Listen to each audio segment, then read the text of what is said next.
Hi guys, welcome to the channel. If you're new here, my name is Seagrin Pierce. We're looking at the business of photography and in particular, contracts and NDAs. When Rihanna once said, "Bitch better have my money," I always hoped that she had something signed with whoever she was talking to, because if there was no proof of who said what, I've got some bad news for Rihanna. You should always have some form of contract for every project you do, full stop. If you have nothing down in writing, you're at a very high risk of liability. There has to be proof in the form of something that's in writing or signed saying what that business arrangement was. If a dispute arises and there's nothing down in writing, you're in for a really bad time. A contract can be something really simple as well. You could just add an extension onto the quotation that you send out that stipulates what the project details are, the client's name, the parameters that's been set. When the client signs off that quotation, they're also signing to those agreements. You do not want to find yourself in a position where you had a verbal agreement with someone and then something gets misunderstood or forgotten or something goes wrong. But then later on they come back and they say, "Oh no, there was a dispute about this or this." You need to have something in writing. And if you're not doing this, please start doing this immediately. There's another form of a contract, and it's the bigger, angrier and scarier version, and it's called an NDA.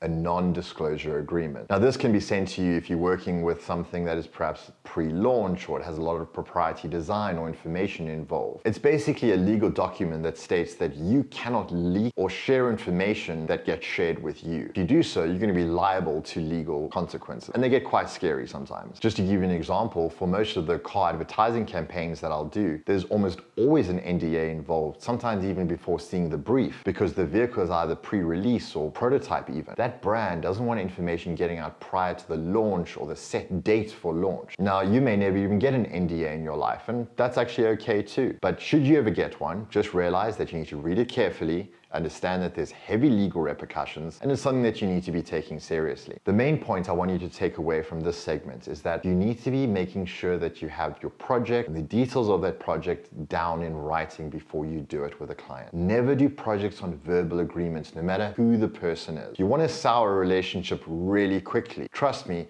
this is how you do it. If there's ever an exchange of money, you must always have the paperwork to support it. That wraps up this episode. Click here and it'll take you to the next episode for the next topic.